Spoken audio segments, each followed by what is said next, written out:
We're live. Hey, What's cracking, y'all? It's James. it's Rob TRAMONTE. What up? It's the We Are Gunsmith podcast. Back at it again. Fresh out of Ohio. Oh yeah, Ready to get back on the grind. yep. Today we got a Skype interview today with Ryan Moody, aka Explosive Coach. Explosive AF. Yeah. So he's a box jump world record holder. He's a strength and conditioning coach. He's got some cool shit that he does. So be interesting to talk with him, see what he has to offer. Yeah, and he's different from all the other guests, and that's kind of, It's a trend here. I don't know. That's a good thing though. You know, Yeah, we're starting a trend. we're trying to get other people, just all different, walks of life, because that's how you learn stuff, and it's interesting. Yeah, you can't just be in the same rut Yeah. every single day. Yeah, if you had 40 bodybuilders on in a row, it's like, what do you talk about? How many times can you talk about preparing chicken and rice? Yeah, seriously. Yeah, so we're about to get this cracking. Hello. Can you guys hear me? Hey, man. Yeah, what's going on? Not much. How you guys doing? Good, man. How are you? Pretty Sorry. good. Still waiting for your face to pop up on the screen. Oh, hold on a second. Okay. Let me one sec. Gotta put pants I've on. got to sit in a weird spot at the house because the service is so weird over here. Oh, dude, I had that same issue. Like recently, I moved into a new house and like I had to get a whole different phone provider and everything. Yeah. It's a pain, man. Especially for like podcasts. Every time I do a podcast, I have to sit in this one little corner in a room. Oh, All right, one second. Let me see if I can okay. add that. All right, guys, you got me? Yeah, there we go. Got you, man. Awesome. How's it going, Ryan? Good. How you guys doing? It's Good. doing all right. Welcome to the podcast. I appreciate it. Thank you guys for having me on. Yeah. So, sorry about the Skype thing. It was technology. Getting too old for this shit. By the way, you can swear. I don't know if you're into that, but Yeah. people always ask us that. Oh, okay. Feel Yeah. free to swear. Good to know. Yeah, and we don't have anything like specific we talk about. We just kind of bullshit the whole Yeah. time. So Oh, okay. yeah, Right on. There's no structure here, so feel free to go wherever you want. Awesome. So, I do see you have a Mark Bell off the team sticker though. That's awesome. no, yeah, yeah. Mark, It's a I've been down there a few times, trained with Mark. yeah. It's a good place. yeah. We see him around at everything. It seems like. Yeah, he's always at all the expos that we go to and stuff. He's a Right good guy, good dude. Yeah. Yeah, I love Mark. He's awesome. Yeah. So, real quick before we get too far into it, Yeah. so you're basically box jump world champion. You're a strength and conditioning coach. What else do we need? Do our listeners need to know besides that? I guess. Yeah. Well, I mean, those are kind of some of the living. And then other than that, I do a lot of conditioning type stuff. Yeah. What's called the XWAT, which is explosive training programming. And then I teach a seminar called the Explosive Training Seminar. And we've done that in about 400 locations in the world over the past few years. So, Wow. That's awesome. That must Thank be a you. lot of fun. dude, it's awesome. Like, we've got New Zealand coming up. We've got Arizona and California and I think Washington. So some good ones. Yeah. That's sick. When you do the seminars, do you have is there like a specific type of person that comes to your seminar, or is it kind of like all over the place? You know what? It's interesting. It's about 70% women. Really? Yeah, and I think part of that is the fear aspect of box jumping. I can see that. And because I don't think it's my pretty face. I mean, we can say that is. I mean, So it's always a bonus. No, yeah, 70% women, and a lot of the times it's this fear that they have with box jumping, because I mean, the higher the box gets, right? You guys know this. Like, it can get scary. It can get dangerous. Oh, yeah. It's mental at that point. Oh, Absolutely. We actually have a whole section that we cover that's all about the mental side of not just box jumping, but just training in general. Like, how do you get into that 6th and 7th gear? You know, how do you turn that mind off and just move? But the funny thing about the seminar, other than having such a high percentage of women, which is fine by me, is everyone thinks the seminar is box jumping only. They're like, oh, are we going to like box jump for 5 hours? Like, no. Think explosive training. And so that's one of the issues that I run into with getting people to come to the seminar is they're like, I don't want to box jump for 5 hours. And I'm like, well, neither do I. That's not what it's about. Yeah, exactly. So we cover everything explosive training. I mean, it's called the explosive training seminar, right? So we cover everything from sprinting to jumping or plyometric related stuff.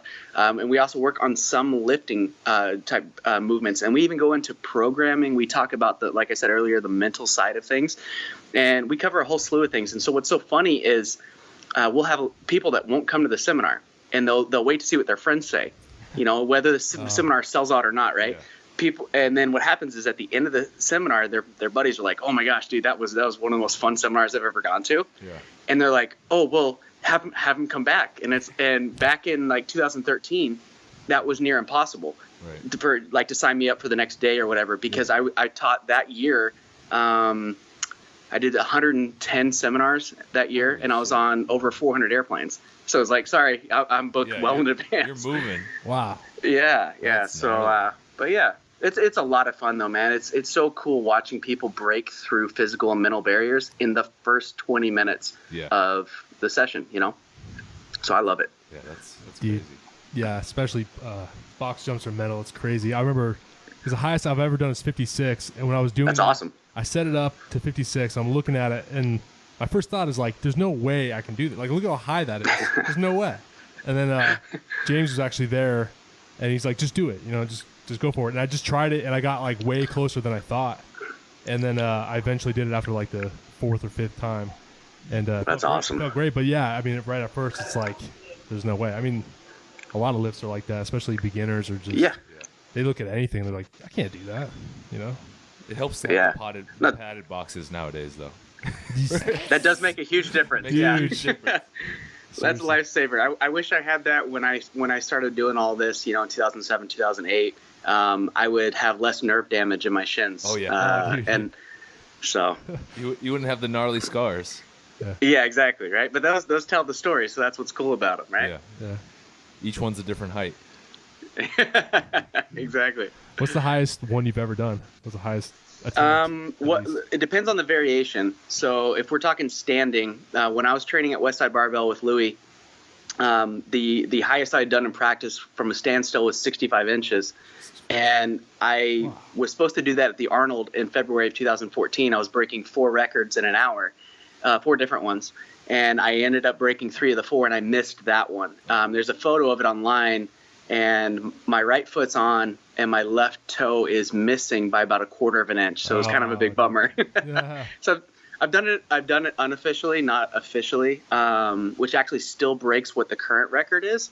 But then when it comes to highest ever, just like any variation, like go for it. The highest I've ever done is about 74 inches. So that's running.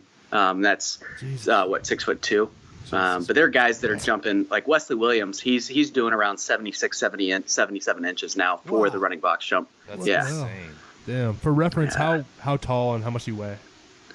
So I'm 5'9", and I weigh about 190 pounds right now. Wow. That's a good size. So. Do you think you carry most of your weight in your legs? I actually have kind of chicken legs. I'm not the best squatter. But one of the things that we've learned is squat 4 deadlift 655. And so we learned that the majority of individuals who have really high box jumps have very strong, per their body weight, per their size, have really strong deadlifts as well. So it's not all just the squat, basically. Yeah, exactly. Which is a common misconception because we want all that tension in the hamstring before we jump. Right. And so being able to be very explosive with that portion of the posterior chain is huge for jumping. And it's I've even written a whole article about refuting that box jumping is mobility only, and having mobile hips, which it's really not. It's power output and being mobile. Yeah, you can't have both. Yeah. That's crazy. 655 is what you said. Yeah, I did that at 188. Wow, that's gnarly. How long did you train at Westside for? So I train at Westside off and on. I try to go each year. When I was there for that, I was there I think for 4 weeks, because I was training between there and the sweatshop down in Cincinnati, with Laura Phelps Sweat and Shane Sweat. But before that, like a year before that, I was at Westside for I think 3 months. Nice. So, how was that? How was that experience? Dude, that is my favorite place on earth to train. Yeah. Like, it is unrivaled to any place I've been. Like I said, I've trained at over 400 gyms. Yeah. There's nothing like that atmosphere, and there's nothing like having Louie this close to your face, telling you what to do, yelling at you, cursing at you. And I've broken through so many barriers training there that I honestly did not think was possible for myself. I thought, okay, this is where my glass ceiling is. Mm-hmm. And Louie was able to shatter those. And I owe him a lot. We'll say that. Yeah. No, he's an amazing dude. He's got a wealth of knowledge. It's crazy. Yeah. He might be the most respected guy. Yeah. In the fitness world. I don't know. I would say. Seriously. He's up there. Totally. So where do you live right now? Sorry. Right now I'm in Dallas, Texas. Oh, okay. Gotcha. Yeah. Cool. So Ryan, what's your background? Like, how did you get into all this stuff? Like, obviously pretty athletic growing up, I would say. I mean, I was in martial arts for a while, so jumping, kicking, that kind of thing. Mm-hmm. But I played basketball most of my life, and for the most part, I was the short guy on the team. Yeah.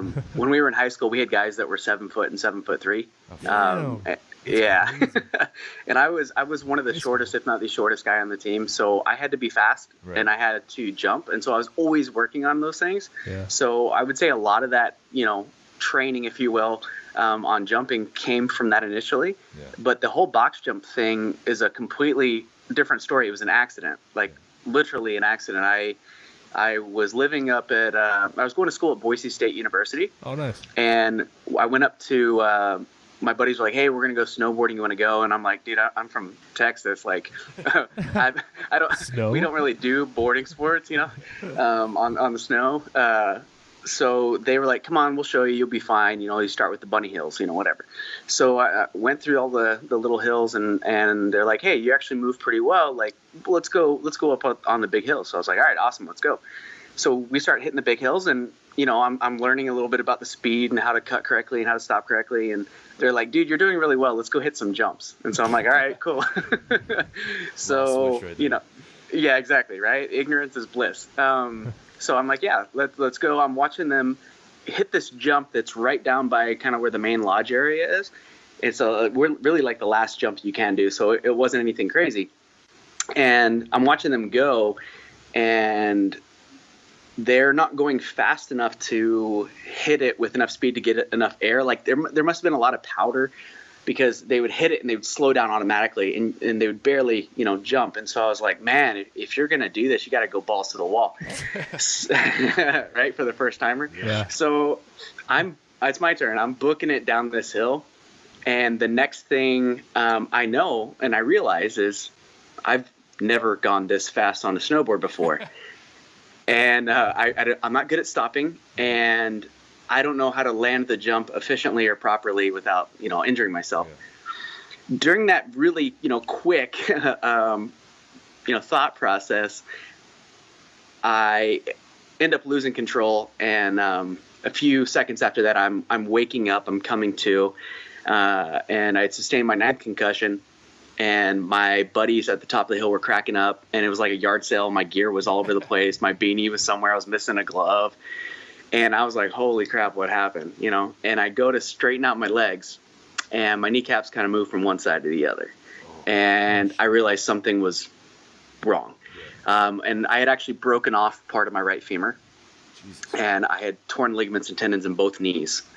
So I was, wrapped in the big yellow tarp and snowmobiled off the mountain. I always wonder what it'd be like to be that guy. Yeah, right. Yeah, it's awesome. Everyone watching you. They leave just enough room around your face where you can see. for people to throw snowballs and stuff. Exactly. It's like, oh, that's great. But so, anyways, some time passes, and I come back to Dallas during a winter break, and I end up having surgery on both my knees at Cooper Clinic down here, and I go back to school on crutches and everything, and I decided to do my own therapy because I was in school for exercise sports science, so that was kind of my field anyway. So I was like, I know enough about fitness. Let's see if I can do it myself without spending a lot of money to have someone else teach me what I need to do. So what I did was I did a decent amount of CrossFit type stuff, just functional movements really. And then I remembered, playing basketball growing up, one of the things that helped me with my jumping was box jumps, plyo jumps, right? And so I started with just like a little plate or a little box, and I would just practice trying to build that range of motion back and kind of just to build that explosiveness back up. And 8-9 months later, I was jumping from a standing position, around 55, 56, 57 inches. And the members were like, hey, dude, you should see if there's like a world record for this. And I was like, nah. And there was at the time at 55 inches. And I would cite the person's name if I could remember who actually said it. It may have been Jonas Hussum of Denmark, but I could be wrong with that. But anyways, I put it off for a while, and I moved down to Utah, and I started training with Tyson and Miranda Oldroyd at CrossFit 801. And they both pushed me. They're like, hey, dude, you should break that record. So I got all the paperwork done. CrossFit HQ came out, and they filmed the whole thing. There's a little short doc or whatever you want to call it called 56 Inches to Fame, and it's where I broke the first record. So literally, moral of the story is, I was in an accident, and that's how I figured out I could box jump high. Shit.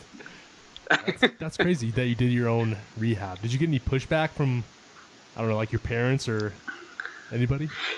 Say, like, what do you? Yeah. You saved a lot of money for sure. Yeah, exactly. Seriously. Yeah, but I think one of the things with my parents where they were like, maybe this is okay, is because I've been in school for that for a while. Yeah, right.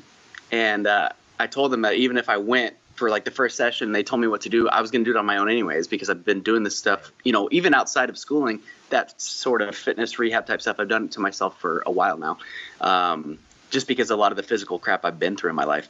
And so they gave me pushback, but at the same time, they're like, well, maybe this is okay. Yeah. And it worked out. So it's all good, I guess. It ended up being okay, I think. Yeah.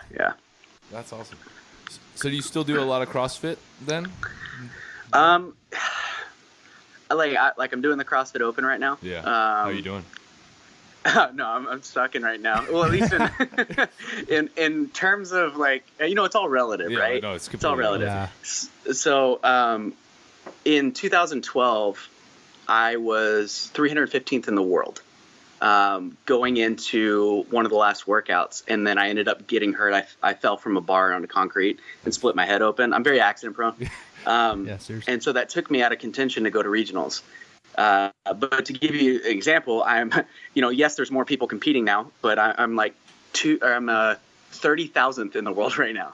So big difference. Yeah. Big difference. It's super humbling. I have a few people that are doing the Open right now that train at our gym. And it's super humbling when they pull up like where they're standing at, like even on the West Coast, they're like, oh shit. Yeah. Exactly. But yeah, you still do a little bit of CrossFit training in your normal programming, or are you kind of doing your own programming? No, I do. So I use CrossFit for the most part as kind of my conditioning, right? Metcon, metabolic conditioning. When it comes to all my explosive training, I don't just focus on like CrossFit type stuff. I do use Olympic lifting, but I actually use a lot more powerlifting techniques, stuff that I learned from Louie, mixed with box jumps, mixed with sprinting short distances, kneeling jumps, stuff like that.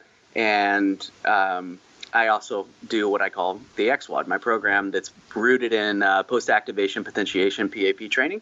And so I use that a lot because that's actually helped me quite a bit. Right. Could you go into a little bit of the PAP training a little bit? Yeah. So post-activation potentiation, PAP, right? So another way to think of it is essentially like contrast training. For example, let's say that I gave you guys each a 10-pound vest. And I said, okay, there's this 20-inch box right here. I want you guys to jump and do 10 reps. You know, you can step down each time, but do 10 reps with this 10-pound vest on. Knowing that you guys are athletic and judging by your build, I'm sure that you'd be able to jump on a 20-inch box with a 10-pound vest, right? Am I right there? Might be a little tough. We'll see. Hope so.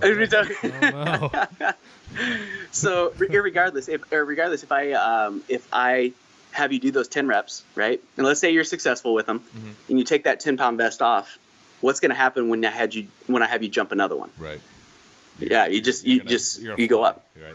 Yeah, so it's that overstimulation. So the idea is overstimulating the central nervous system with a heavier loading, and then having the body fire, or the central nervous system fire under just your body weight, or very, very lightweight. And so what that overstimulation does is it causes you to fire more, your central nervous system to fire more powerfully, more efficiently as a unit.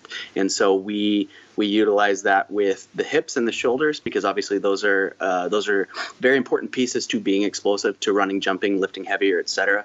But the idea is, again, overstimulate with load, and then put yourself into a body weight type scenario. So one of the examples I like to use that kind of really explains PAP in a nutshell, but there's controversy around it, and you guys probably know this and appreciate this, but you guys know who won the 1988 100-meter dash in Seoul, Korea? No. Little trivia. No idea. It was originally Ben Johnson. Oh yeah, that's right. Yeah, and then he tested positive, right, yeah. And Carl Lewis ends up taking it, right? But one of the things, and now this is the controversial piece, not just the steroid piece with Ben Johnson, but the controversial piece with this is it's thought that he would do heavy squats prior to some of his sprints. And so Ben Johnson, he's on record of squatting upwards of 600 plus pounds. And let's say he got into a squat rack and he had 450 on the bar and he did a few reps with 450. His body is firing, right? His central nervous system is firing for, hey, we got 450 pounds on our back. We got to move this and move this efficiently. He racks it.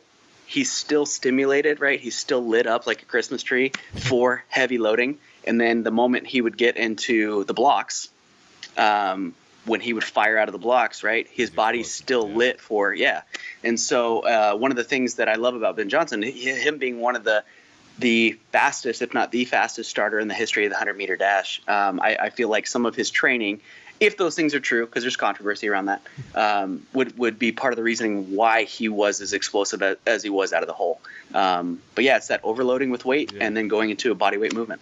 Yeah, it's fascinating. I was listening to Cam Joss talk about it with Joe DeFranco about the heavy sled sprint training for his athletes going into the combine and stuff, and it's fascinating, the over stimulus kind of stuff.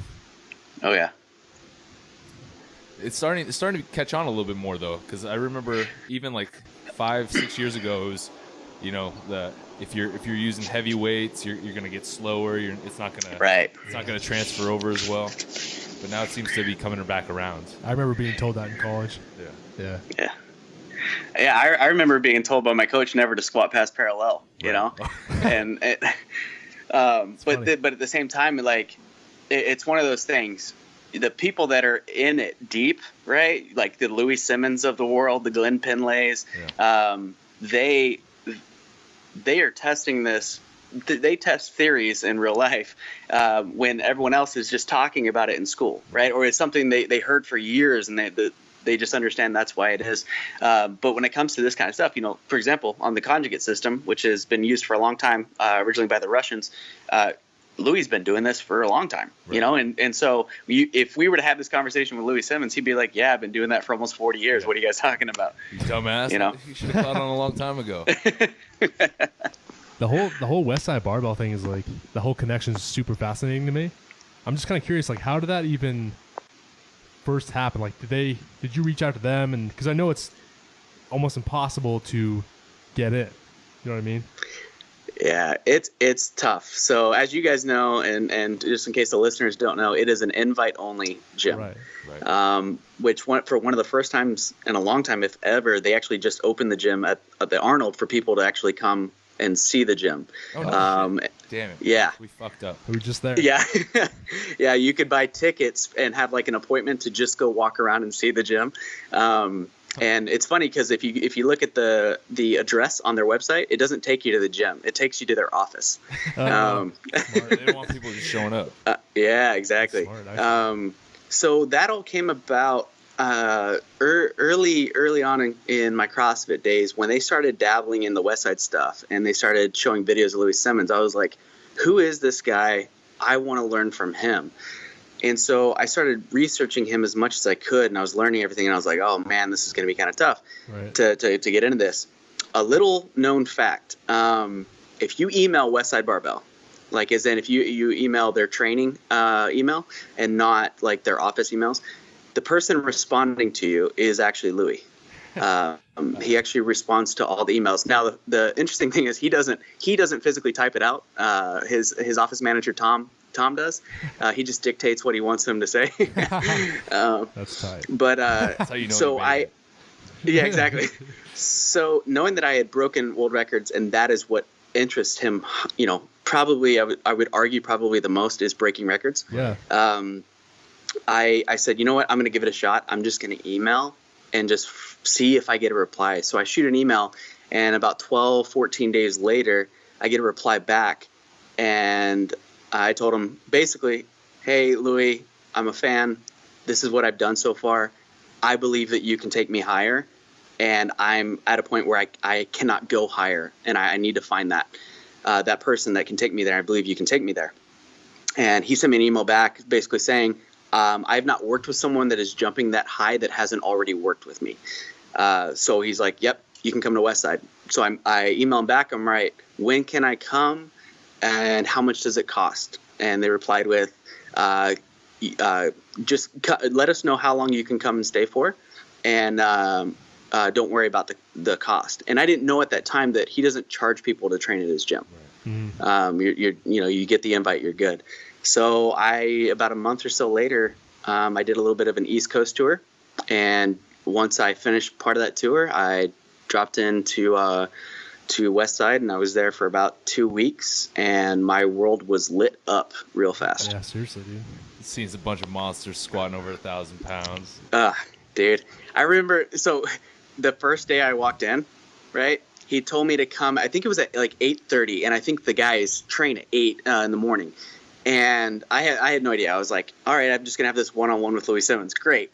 So I walk in the gym and I open the door. Now, for those that don't know this, there's a sign on the door that to the effect says, and I'm paraphrasing, if you don't have an appointment or you weren't invited by owner-founder Louie Simmons, you're not welcome, basically. Right. And we won't take kindly to you entering.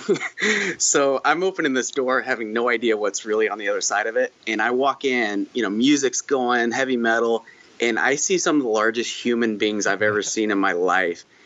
And they all turn and look at me, and I'm like, I swear I have an appointment.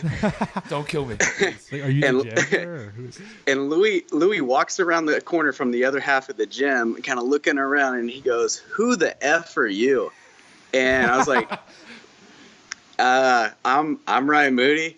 I'm the jumper. And he's like, "Oh, come on." And so I'm trying to walk past all these huge human beings.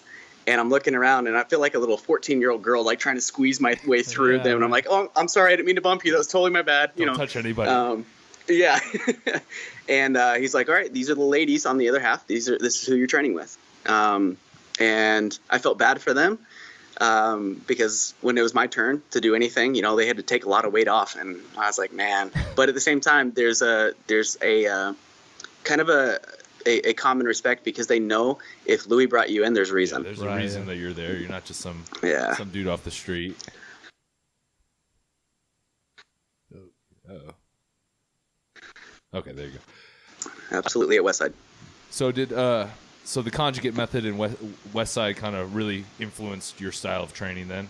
You still do conjugate for the most part? Absolutely. So I on my website on TheXWad.com, I have a section of programming. We're actually about to change a lot of the programming, but the competitor training programming is actually a mix of conjugate and the XWOD. Right. And it is actually one of the few programs in the world that is also endorsed by Louie himself. Oh, wow. And so when I came to Westside, I had the XWOD already, because Louie wanted to know how I had gotten to where I'd gotten. Right. And so I was explaining, a lot of that, and he's like, I totally believe in what you're doing. Now let's take you higher and further. And so when we went to the training, I would only train there 2 days a week, Mondays and Fridays, because Wednesdays were bench days, right? And it wasn't really necessary for jumping. Yeah. And so anyways, and then I said, outside of what we do in here, what am I supposed to do? And he goes, I don't give an F, just don't get hurt. And I was like, cool. And so what I did is I used that time as kind of some beta testing for mixing everything I was doing with conjugate with the XWOD, and then I was finding what was actually working. But I have Westside to thank for so much. But one of the things that I learned, really, like a really big thing I learned from Westside and conjugate training, is all the ligament, tendon, fascia work that we would do, all the accessory work that we would do. My knees, which are obviously messed up, have never been stronger under heavier loading, under heavy training. And my ability to take on volume has never been higher since training there. So I learned a lot from that experience. Oh, I bet. Yeah. That's huge. I mean, because it basically allows you to stay healthier. So you don't miss days, basically. Exactly. And that was one thing I always found so interesting at Westside, because these guys and girls are squatting and deadlifting weights that are just unreal. And you're like, how are they staying so healthy? Because the injury rate over there is like nil. I think if anyone has had injuries, it's Louie, and it's been stuff that's just happened to him over the years. I mean, the guy's 70 years old now. I remember going there one time. Yeah. I remember being there at one point, and I was watching him box squat 500 and something for reps, and I looked at his knee and I was like, what is going on with his knee? And he got out of the rack, and I was like, Louie, is there something wrong with your knee? And he's like, it just swells. I just drain it each night. And I was like, what's going on? He's like, I tore I think he said, I could be wrong, but I think he said I tore my ACL. And I'm like, how are you squatting? But it's all the stuff that he's been doing for so long that the guy doesn't go to doctors. He doesn't get sick. It's amazing. And yeah, I'm always in awe of him. He's like the extra grandfather that I've always wanted. Yeah. Oh man. So with your style, how many days a week are you training for you? So in this kind of period of time right now where I'm just looking at general fitness, I'm not going for anything specific at the moment. Well, that's a lie. We'll cut they got the open's going on, so I'm just trying to survive the open, really. Right, yeah. I just want to have one clean open year.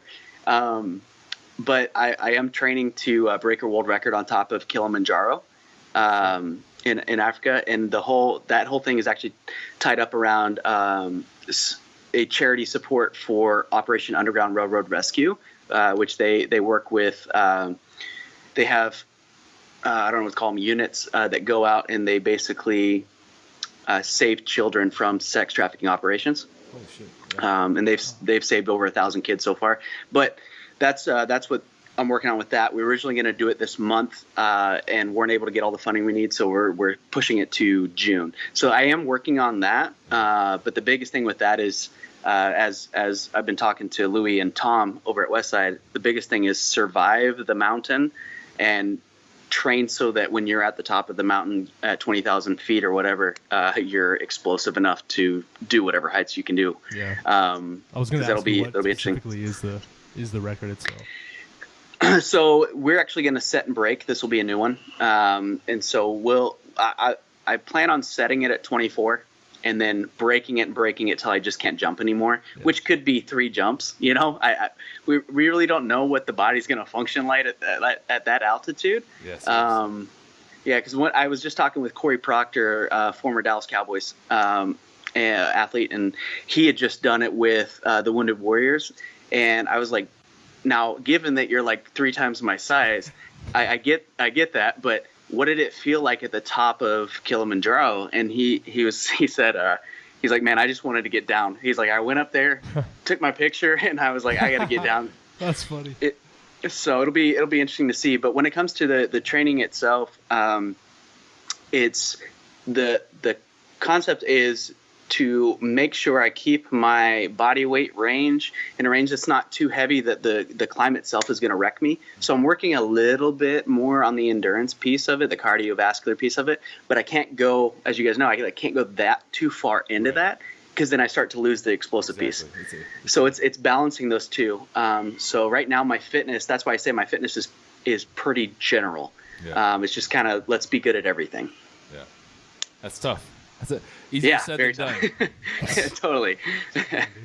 Are you doing anything specific, like elevation-wise, to train for that right now? So prior to when I was originally planning on doing this in March, I was going up to Utah, and I was actually climbing mountains up there.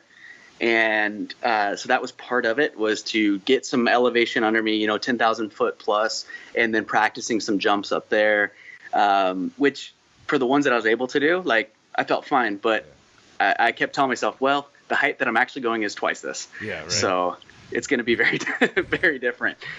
So as time gets closer, I'll probably do that again. I'll go back up to Utah, and I will practice, hitting multiple 10,000, tenors, just so that I can get my lungs under me. And I might stay in Park City so that I'm sleeping at a much higher elevation as well. Right. But other than that, it's kind of, you just got to hope that you're not going to have altitude sickness out there in Africa. Yeah.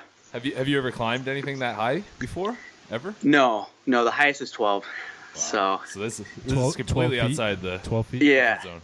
Yeah, but that's what I like. I like pushing the envelope for human potential. Yeah. And so I like being in those situations where I have to basically suck it up. Like, dude, you got to go. And as long as obviously the conditions are right, like I wouldn't go if I'm starting to get altitude sickness, you're asking for death at that point.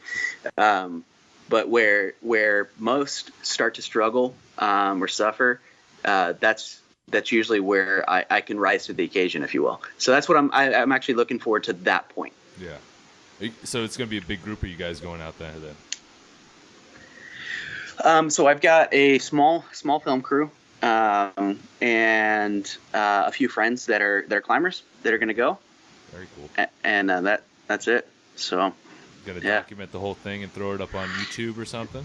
Yeah. So that's kind of the thing, because no one really cares until you do it, right? Sort of thing. When it comes to like charity and stuff like that. Basically. Yeah.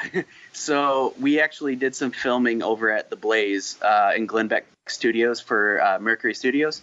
And we did some preliminary stuff, and so we're going to be using, some of that footage to kind of help tell this little story, if you will. Like we're going to do like a short, not really a doc, but like a short, and we're going to use that to help really push the funding of OUR. That's awesome. That'll be really cool. We're excited for sure. Sorry, I'm going to turn on the light because it's getting so dark. It's all good. Seems like a lot of things you do, it takes a lot of mental strength more than anything. And when you're training people and they go through those, like say they're looking at a box jump and they really don't think they can do it, which is probably a lot of people. Yeah. Do you have like any advice that you use more than often to change people's perspective? Absolutely. I love that question. So that's when people start to hit their walls mentally. I've seen it so much with the jumping, with box jumping at seminars, because we've had like 20,000 plus people go through the seminar. And I've seen that mental block so many times that I can recognize it in other formats outside of jumping. And so when I'm working with a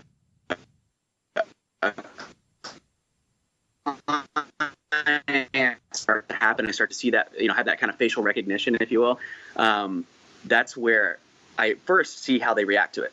And if they back down, that's really where I step in and I talk to them. And there's a few ways that there's a few ways that I like to combat this. One, as you actually mentioned, perspective.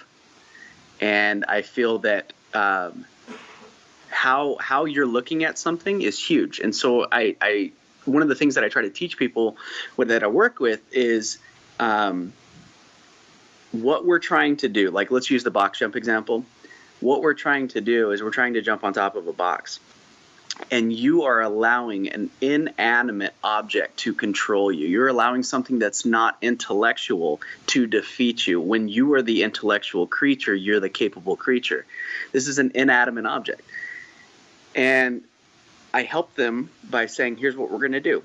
You're going to walk right up to the box. You're going to stare it down. And then you're going to walk back. And of course, as you stare at that box, as you walk backwards, what happens to the height of the box, right? Perspective-wise, it's smaller, exactly. Mm-hmm. So what ends up happening is I say, okay, we're way back here now. Look how much smaller it is. Tuck your chin down. And they're like, well, I tuck my chin down. I'm like, that is the last mental reference I want you to have of that box height. Because when you step that far back, you're like, I can do that. And it's when you walk up to it that you're like, oh, crap, this is getting hard, right? So that's the last thing they get to see. And then I walk them up to it. They're just looking at their feet as they're walking up. I get them to where their start position is. And then I say, go. And when they take off, the last time they're really seeing the height of the box is as they're scaling it. And at that point, it doesn't matter. You're already going. Mm-hmm. Whether they make it or not, it doesn't matter to me. What matters to me is that they attempted it, that we pushed them past that wall. Because if you don't push past that wall, every time you come up to that height or something near it, that wall is going to have so much more power over you. Yep. And we actually use a technique we call the whiteboard mindset. And it's a way of clearing the mind and getting the body to do what it was meant to do, which is just move. Don't think, just move. Yeah, it's crazy. It's crazy how just changing the perspective like that can change the whole outlook and your ability to actually do the movement. It's crazy. Yeah, I just love hearing that kind of stuff because like I'm gonna apply everything you just said. Like, next time I have to do something challenging, you know what I mean? Like it's absolutely. Reality. That's the cool thing about connecting with people and talking and everything. So exactly. So do you have a pretty athletic family? My dad was like crazy athlete, played every sport, baseball, football, basketball, tennis, golf. He was really, really good at golf. So I definitely got some of that from him. My mom was in theater, and so she was a dancer. Oh yeah. She did off-Broadway, stuff like that. So she was graceful. Yeah. My brother used to be a junior pro golfer in Texas, and he also played hockey for a good portion of his life. He also played hockey for University of North Texas. I feel like he has more athletic potential in his little pinky than I have in my whole body. My sister was a drill team, a dancer. And she did that quite a while. So yeah, I would say we're pretty athletic, and so you could say we have some genetics on our side when it comes to some of that stuff, which is nice. Yeah, that's awesome. Genetics and hard work do amazing things. Yeah. Exactly. So what type of things are you into other than fitness? Man, fitness is definitely huge. Are you a movie buff? Are you like music or like traveling? You like traveling? Yeah. So I literally listen to, you always have people say like, oh, I listen to everything. Yeah. I do. I listen to everything from hip hop to country to Bhangra to Enya. Like it doesn't matter. Personal favorite, actually. There you go, man. That's workout music right there, right? We're bumping that after this, for sure. But then traveling too, that's a huge one for me. I'm over 30 something countries now, and man, it's so much fun to travel. Like if anyone out there is listening and they have the opportunity to travel, and it's a matter of pull the gun or not, pull the trigger or not, do it. Yeah. It changes your perspective so much, especially when you realize what we have here in this country. It's mind-boggling. So I always notice that you just learn so much. Where's the best place you've been? Ooh, okay. So I have a place I call my second home. I've been there honestly like 40 times now, and that's the island of Kauai in the Hawaiian Islands. Oh yeah. Yeah, I love that place. But outside of like the States, right? Yeah, outside. Tokyo is one of my all-time favorites. Yeah. That's on the bucket list right there. Yeah. The culture, the food, it's amazing. Yeah, my wife's been there before. She wants to go back so bad. Yeah, I've been thinking about it honestly for a year straight, and I keep telling her every time Tokyo comes up or Japan comes up, I'm like, I gotta go back. They're in Switzerland. Switzerland's top 3. Yeah. I've never seen a country that has such beauty as that, and such like just amazing people at the same time. Because you can go to beautiful places and people are assholes. Yeah. Oh yeah. But man, Switzerland was something else. And they have awesome chocolate. Yeah, and cheese. Lots of cheese. From what I hear. Exactly. Hey guys, one thing.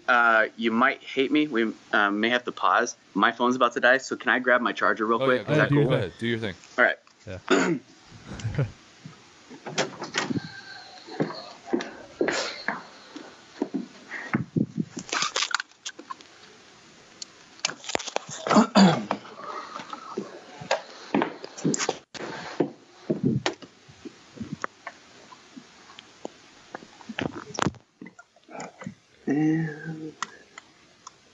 Can you guys hear me okay? Oh yeah. Yeah. We still got you. I'm going to change this real quick.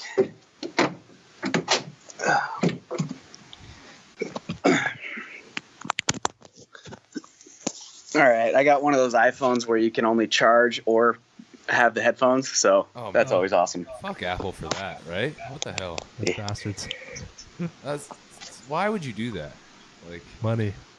this is stupid. Hold on one second. You get it for me? Sorry. Yeah. Yeah, we're good. Can you guys hear me? Yeah, you're good. Okay. So while we're All right. on the subject of the traveling, Yeah. you're obviously you've gone to a bunch of gyms like worldwide.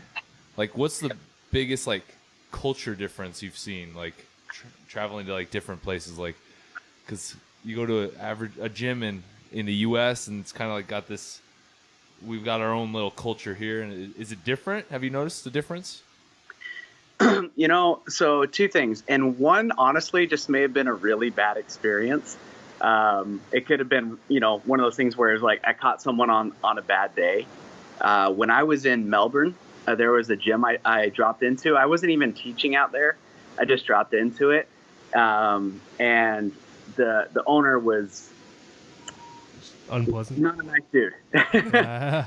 I was like, I would never train here ever again, based on that experience. And I was like, maybe he's just always that brash, and that's just part of the Australian culture, and I just don't get that, right? Yeah. But that again could have been a bad experience. But in Asia, one of the things that I found like really interesting is, here in the U.S. our obesity rate is very high, right? Right. In Asia, it's definitely not not that high. And so one of the things, and I could be totally wrong about this, but the feeling I got, right? I'm not saying this is fact, but the feeling I got was there's a lot of people that are like, wait, so you're telling me you pay to exercise? Like when you can carry something down the road, when you can push something down the road, like what our normal jobs or tasks are, you pay someone to tell you what to do. Like, yeah, right. So I always found that really interesting. So a lot of gyms that I've been to, like in Asia, for example, there's a lot of expats that are there, not a whole lot of the locals. Interesting. And I think that's slowly changing. Interesting.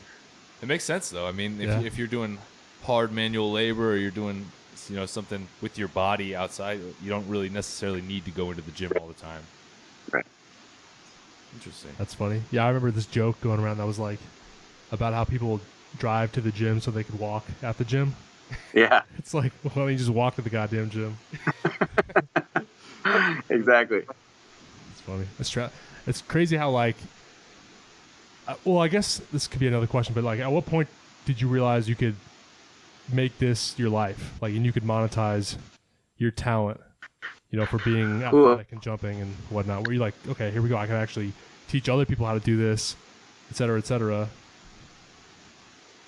So that's a great question again, man. 2 parts. So my dad used to be the national sales director for all of Converse. Wow. And so he, not having really any college education, maybe a semester or two under his belt, he always told me, I don't care what you do, but whatever you do, specialize in it and be damn good at it. Right. And so that's always been in the back of my head. But it wasn't till I broke that first record in Midville, Utah, that Tyson Oldroyd. I almost moved down to Midville at one point. Really? Yeah. Super weird. Dude, I love Utah except for the winters. The winters were crushing me all the time. Well, I went to school in Pocatello, Idaho. Oh, no way. Yeah. Oh, so Idaho State. Boise State, you weren't too happy? What's that? I said when I said Boise State, No, I love Boise State. I love going. Oh, you there. do? Okay. We had to travel to Boise to do anything fun, but sorry, I didn't mean to get you off topic. Go ahead. Oh, no, you're good. Oh, just a side note, I've actually taught in Pocatello. Oh, yeah. At a gym. And but Boise is one of my favorite places. Like if I had to choose somewhere where I'd raise a family, it would be Boise. Right. Boise's amazing. And when I first moved there, I was like, is it just going to be potatoes? Like, what is this? Nah, dude, it's a real town. It's sick. Yeah, it's amazing. But no worries. But with Tyson, after I broke the record, I was like, great, I did this thing. You know, it was on the news and like whatever. Tyson actually came up to me and he's like, look, it's cool that you did that. Is it repeatable? And I was like, well, yeah, I could probably do it again. And he's like, no. Can you replicate this for someone else? And I was like, I don't know how many other people want to box jump for a living. And he's like, no. Can you make people jump higher, run faster, lift heavier? Yeah. And I said, I don't know. And he goes, why don't you find that out? And so I started looking at all my training, everything I was doing, and I started piecing things together. And I was like, okay, so if I were to train someone to be able to, let's just say, jump like me, what would it look like? And then through that process, kind of organically, I learned that anyone who has hips or shoulders who wants to be more powerful, more explosive, run faster, jump higher, lift heavier, is going to benefit from this. What I later learned as time went on is individuals with cerebral palsy, multiple sclerosis, etc., benefit from it as well because of the effect it has on the central nervous system. Oh, yeah. That makes sense. And we actually have some really cool individuals who have played with the X-Quad over the years, and they've improved some of their movement patterns, whether they had MS or CP. And so a lot of this was kind of stumbling upon it. One of the things my dad used to say when I started getting big into CrossFit, 2006, is he said, all this CrossFit thing, I don't know if it's going to be big, but why don't you create your own CrossFit? And I just kind of laughed, and I was like, yeah, right. Like, I don't know how to do all that. But what I ended up doing, not necessarily creating my own CrossFit, but I created my own variation of a methodology. Right. And I realized it benefits people and that it's monetizable. And so that's kind of how all that happened. You could say I just had the right people in the right places at the right time that helped me to create my own luck, if you will. That's awesome. Wow, dude. That's sick. So do you do a lot of online coaching then through that? Or is it more of just kind of broad programming? So the programming that I have online caters to three different individuals. Your general fitness, like people are like, hey, I'm 40. I just want to be able to jump high and cut real hard when I'm playing basketball, with my friends, or individuals that are like, hey, I'm just trying to stay fit. I need to add something to my current program. So we have the fitness level for them. The sport level is actually a percentage based. It's like 95% percentage based programming that's catered more to the traditional sport athlete who we're not necessarily trying to load them up a ton often. And so they're working in percentages that are about 35 to 65, 75% range, which is kind of that explosive range. And then our competitor level is for the individuals who are looking for not necessarily a standalone program, but a big program that is dedicated to athletes that compete like in the CrossFit Games, in Grid League, people that take on a lot of volume. And I work with, on an individual level, I do have athletes that I work with several games athletes, and I've worked with probably 40 games athletes over the years. A current athlete that I'm working with who's made leaps and bounds, no pun intended, is Carleen Matthews, who's gone to the games, I believe, 3 times now. Yeah. Oh, nice. Wow, that's awesome. Yeah, I love it. It's fun, man. Who's your favorite sports team? Is that a Cowboys hat? No, it's it's actually a caffeine and kilos hat. Oh, there you go. I'm buddies with Charlie Zamora, who was originally part of that family. No, I am a Cowboys fan, but I'm not like a huge professional sports fan. I love college sports. Oh, love gotcha. college sports. That's funny. Yeah. I'm like the complete opposite. Yeah. So I'm a big as far as football Carolina goes. Tar Heel fan, Boise State fan, stuff like that. Just all sports? Or like I would- all I would Boise say- sports? No. Definitely football and basketball. Like I really wish Boise State had a really strong basketball team. But when it comes to basketball, my dad was raised in North Carolina, and so Tar Heels are always. I mean, you kind of like the Tar Heels, or you don't live in the family, sort of thing. Yeah, I can see that for sure. Makes sense. Dude, Boise State used to be like probably my favorite college football team because they just did every play was like a trick play. It was back in those days with Zabransky and all this, or Kellen Moore and whatnot. Yeah. Yeah, and I grew up in Washington, and they were just the dopest team out. So, dude, having Coach Peterson there, man, they literally practice special plays like that. Stuff that you would only see on like Madden video games. I know, like the Statue of Liberty and like. Yeah. Man, the Statue of Liberty Dude. was the shit back against Oklahoma. Yeah. Oh man. Seriously. Yeah, Oklahoma with Adrian Peterson. And, Yeah. Dope. Yeah, so we have some. We're gonna end this with some random questions. Oh, good. Yeah. What's your favorite movie of all time? Ferris Bueller's Day Off. Classic. That's a good one. Good one. Haven't seen that in a while. Might have to pull that one up on Netflix or Yeah. something. Favorite? Or do you have one?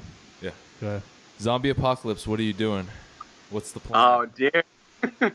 So I have this weird obsession with zombies. Perfect. There you go. Yeah, it's my favorite. In that scenario, like I'm actually working on my bug out bag as we speak. Oh, there you go. But hopefully in that situation, I'm on high ground and I'm somewhere where I have access to food and water, and some sort of supportive shelter, and away from the city. Okay. I can see that. That's good. Being in Texas, you probably got access to some of that. Yeah, you don't have to go very far, and you're in the middle of nowhere. There we go. All right. 1-on-1, who wins? LeBron, Michael Jordan. Oh gosh, man. And why? I need a why too. And why? You're not getting out easy on this one. Oh, dude. Okay, so I'm an MJ fan, hands down. Have been a long time. The reason why I think Jordan would win is because LeBron would spend too much time flopping. Oh. The flop answer. God damn it. Oh, boy. Pineapple on pizza. Yes, Do sir. you, do you think that's an acceptable pizza choice?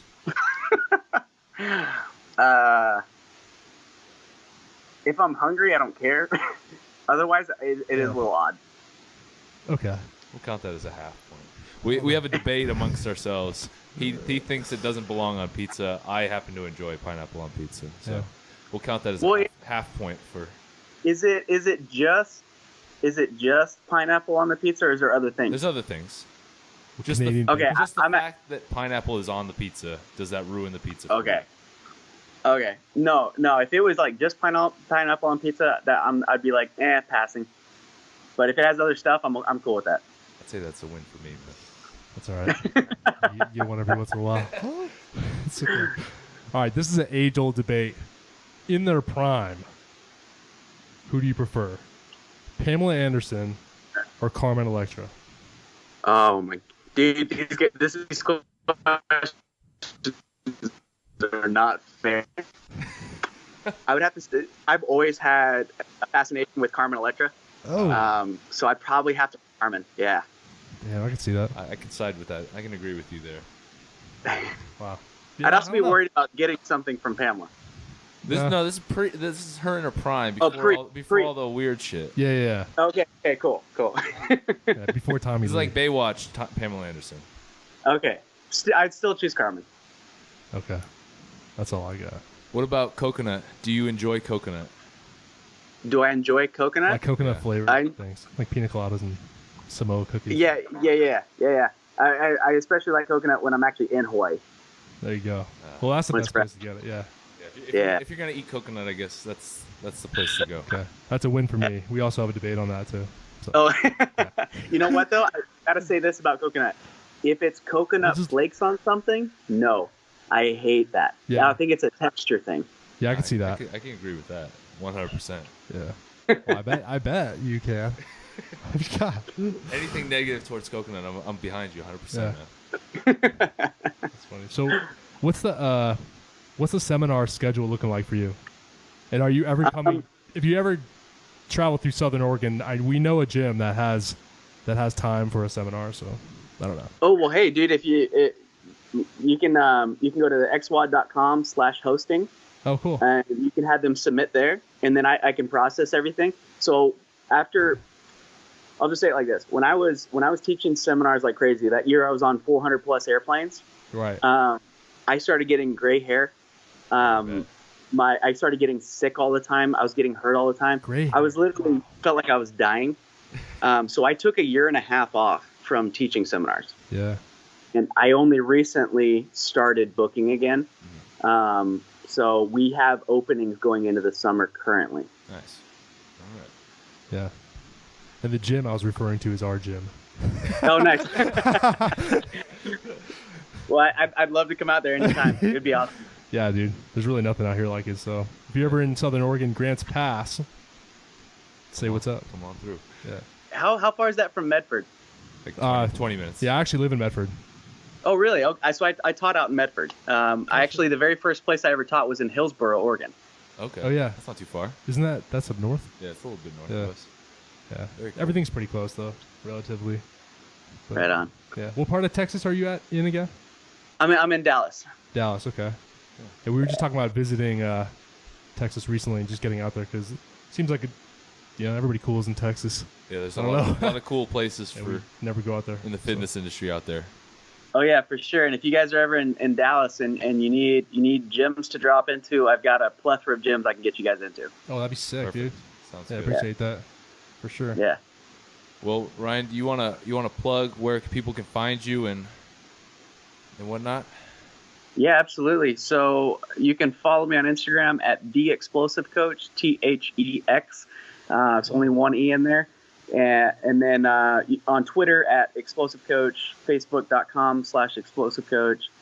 You can also follow some of the explosive training stuff that we do, and we repost athletes that are doing crazy stuff at the XWAD on Instagram. Other than that, one thing I want to plug outside of the Kilimanjaro thing, just keep your eyes and ears open for that one, is we're actually working on a program right now. It's a posterior program, primarily for the ladies. But guys, if they want to get on it too, they can. But we're focusing on not just the aesthetics of building the posterior chain, but the performance piece too. So having both of those simultaneous. When can we expect that? So we're actually almost done with the program. We're actually putting together a list for early birds, if you will. And so anyone that's interested in it can reach me at ryan@thexwad.com. If you're interested in the posterior chain program, the booty program, if you will, and we can get you on that list. Right on. Awesome, man. Well, we appreciate having you on, man. This was cool. Yeah. Guys, thank you so much for bringing me on. I really appreciate it. Yeah, no problem. All right, man. Well, we will talk to you next time. Maybe we'll do this again sometime. I would love to. Anytime. Let's get out there to Oregon so we can play. Hell yeah. Hell yeah. Sounds good, buddy. Take it easy, brother.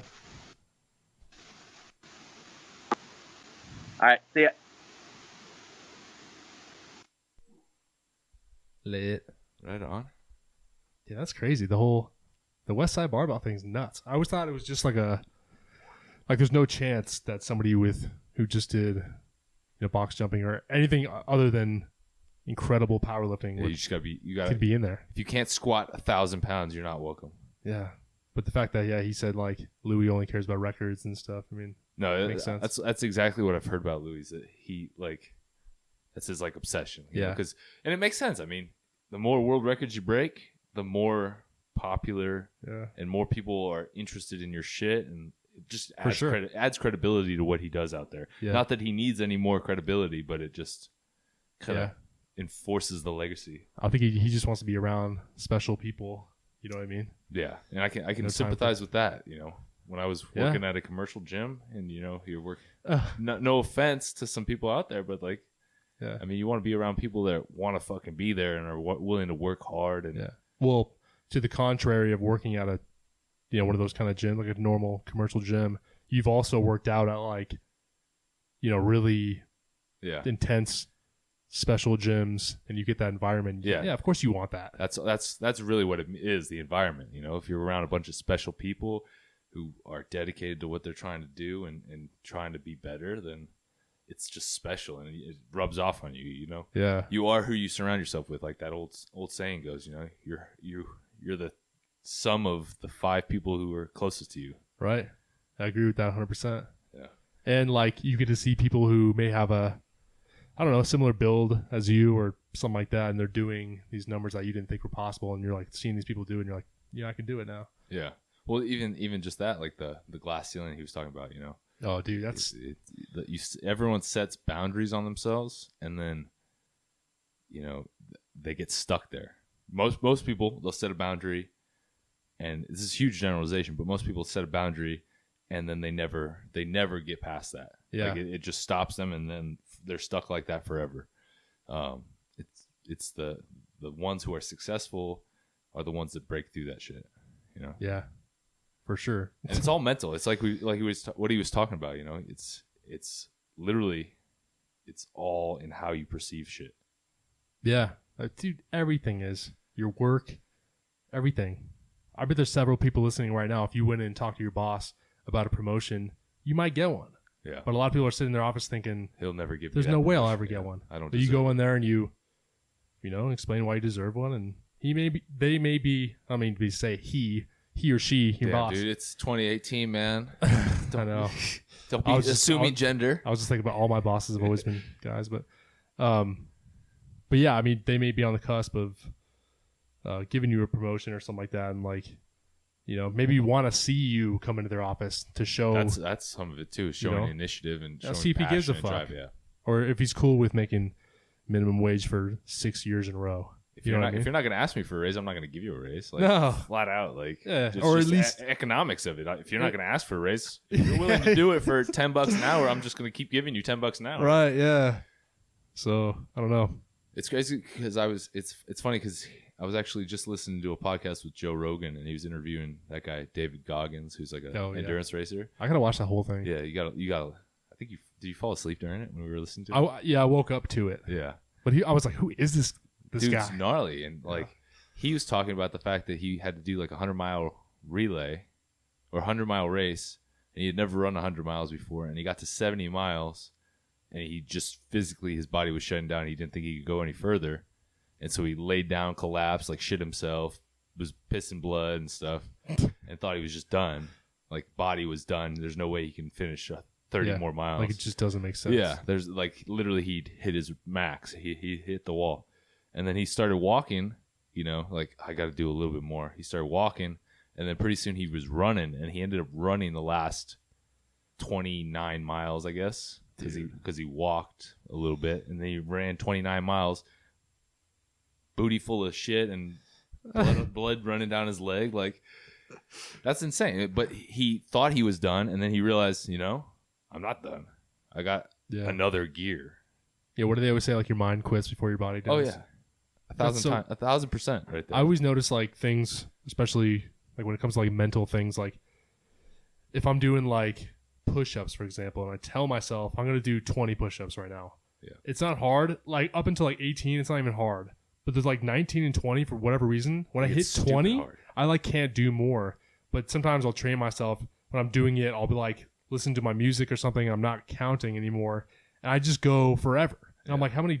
I just did like 40, no problem. But if I tell myself I'm going to do 20, it always hit. That's always been like really fascinating to me. I don't know why it does that. Because your body, if you tell your body a number that you should fail at, yeah, and then as you get closer to it, even if you're not like physically failing, your body is thinking, or your mind's thinking, I should be failing by now. Yeah. And so I think it makes those last couple reps that much fucking harder, even though the weight has not changed and nothing has changed, but mentally you've fucked yourself. Yeah. It's true, man. It's crazy. I know, like, with deadlifting, I don't have a ton of experience with this, but I know a couple times I went for something really big, and, like, halfway through I was like, I should drop this. Like, I should not keep going. Yeah. But then you go to, like, a powerlifting meet, or you witness these people that hit, world records and stuff, and they'll get to that same challenge. Like that sticking point or and whatever. Still, like, just keep going and end up doing it. Yeah. And it's like, I could have done. Who knows? I could have done it. Who knows? But weightlifting in general is like really dangerous. I don't think people realize how dangerous exercise in general is. I mean, you could do like calm stuff, but even calm stuff, you could fuck yourself up. I know some dudes doing yoga that fuck their shit up. Like, wow, that's crazy. I mean, you could get hurt doing anything. Yeah, I could get hurt just standing here. I could just be messing around and roll my fucking ankle. Yeah, who knows, dude? But shit. Man, damn. Mentality. The mental aspect of training is, I think, the most overlooked aspect of training. Oh, dude. Most overlooked thing in regards to any of that. And it's fascinating because most people just think lifting weights are like, oh shit, it's a physical thing. But no, it's not just physical. I mean, dude, sometimes I won't always put this out there, but sometimes I'll like tweet out. I'll be like, I challenge you guys all to just put like 10, 20 more pounds on the rack with every exercise you do. Just see what happens tonight when you go to the gym. Yeah. And I'll do that myself somewhat often. I don't know. I'll just go up because you get kind of used to, okay, this is what I do on this machine. This is what you get in your routine. Yeah. And I'll go up like 20 pounds and I'll still hit 10 reps like, fine. And I'm like, dude, I could have been doing 20 more pounds this whole time. Like how much more? How long have I been stuck at the weight I've been doing when I could have been doing more? Yeah. I've always thought everybody's stronger than they really think. And I, in all facets, not just physically, but mentally and all that stuff. So I used to see that all the time when I was working at the commercial gym I was working at, and not to generalize or anything, but there would be these older ladies that they'd meet with a personal trainer for a couple times, and they'd get the workout written out for them. It's like, this is the workout you can continue to do for the next 6 months or whatever. Yeah. Just keep doing this routine. And so in their routine, they would have the weights written out. Like, this is the weight I do on this machine. This is the weight I do on this machine. And you'll see them. And like maybe like a month later, they're still doing the same routine, but they're still doing the same weights. And it's just going super fast. Like, they can obviously do way more. Like, they're like carrying a conversation on while they're doing leg press. It's like, you can do more, but in their head, they're like, this is the weight that I do on this machine. Yeah. So, and it's a dangerous cycle to get stuck into because it's comfort zone, and it's also your body becomes accustomed to that. Like, you're not going to change. You're never going to change. It doesn't matter. No. You could do that same routine 100 days in a row. Your body is not going to change that drastically. No, nothing's going to change. Yeah, and that goes for life too. If you're going to the same fucking job every single day, flipping the same burgers or answering the same phones. Yeah. And you're not making any effort to change your situation. Or do anything more. Yeah, or do anything more. Maybe this time I'm going to be proactive. I'm going to, talk to my manager today, or I'm going to do this, or I'm going to do that. You're never going to see a change if you're just doing the same shit. Yeah. It's true. And I always tell people, like, you get paid for, I heard somebody else say this a long time ago, but you get paid for what you're going to do. You don't get paid for what you've done. Yeah. And I think a lot of people think like, well, I've been doing my job, I should get paid more. Well, it's like, no, that's why you were getting paid in the first place. That's why they paid you. You didn't do anything more. But if you show your boss, I could do a lot more. Look, he can be like, well, shit, like, you're worth more, et cetera, et cetera. But this, I mean, dude, the topic of mentality and stuff like that, I mean, that could be I could talk for 10 hours about this. Go on and on. So. But yeah, back to Ryan.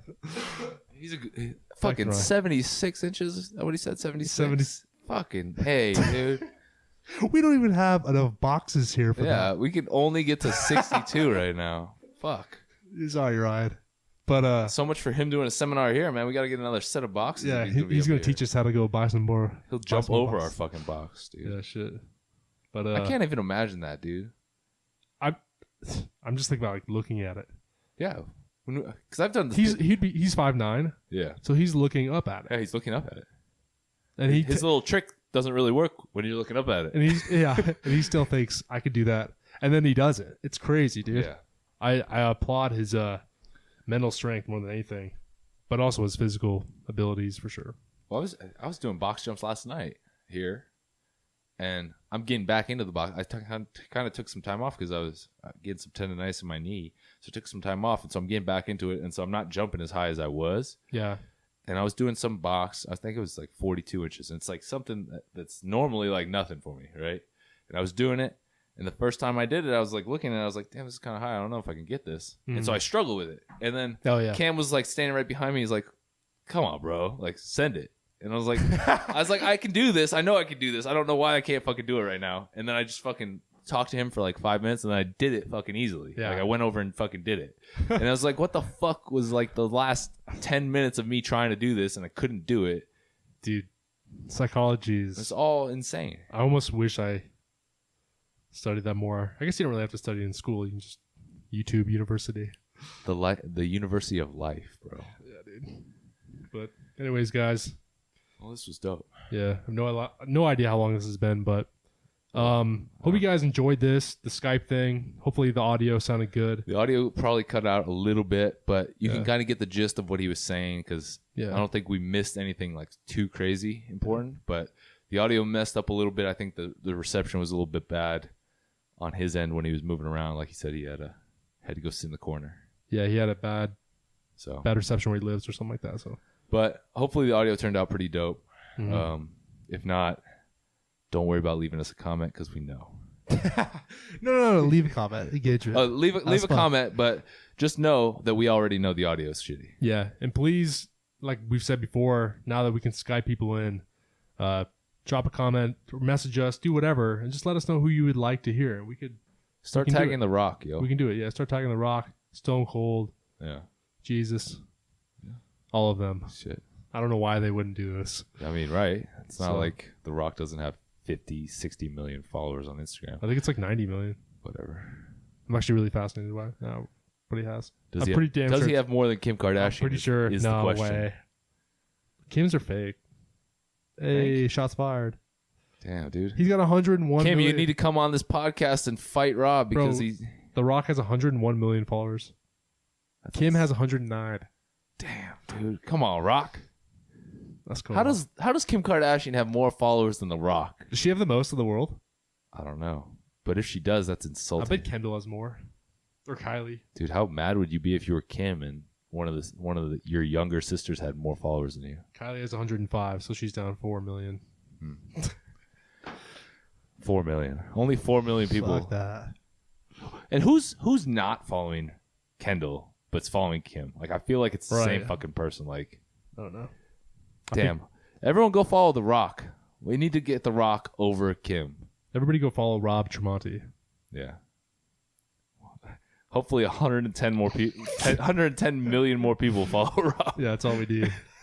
But anyways, guys, if you're listening or watching on YouTube, hit the like button, the thumbs up, leave a comment, share it, do all that good stuff. Tell a friend. If everyone that listens right now tells a friend to download it, we would be super fucking grateful. Yeah. And it would really help spread the podcast, which in turn helps us get more influential guests. Yeah. It's all relative. Not that we don't have a bunch of influential guests already, and in the future we have some really dope people lined up as well. But some people, that's the purest form of support, really. Yeah. Like we say, like we need your support. The best way you can support us and support this podcast and make it better, because you guys can think about it. You guys control how good the podcast gets. Yeah. Honestly, and the guests and whatnot. So, but yeah, tell a friend. if you're listening on iTunes, subscribe. Same thing, share, and leave a 5-star review. 5-star review, big time. 5-star, yeah. Big importance. But yeah, I think that's pretty much it. Also, we just dropped a bunch of new hats on the website. Oh, yeah. Gunsmithbrand.com. In case y'all didn't know. Oh, yeah. New hats. New hats and beanies coming next week. Oh, yeah. Hey, we got a lot of new stuff going on right now. And then we got a bunch of new stuff coming beginning of next month. So stay on the lookout for that. Yeah. And then you can find myself, Rob TRAMONTE, on YouTube. You can find James Mooney on YouTube. Crank it away. You can find Jeremy New. Is he still on YouTube? But don't get too excited. Everyone go tweet Jeremy New right now and tell him to make a video. Tell him to wake up. Yeah. All right. Anyway, guys. Appreciate you guys for listening. This is the We Are Gunsmith podcast. It's your boy James Mooney. It's Rob TRAMONTE. And we're out of here. Take it easy. Peace.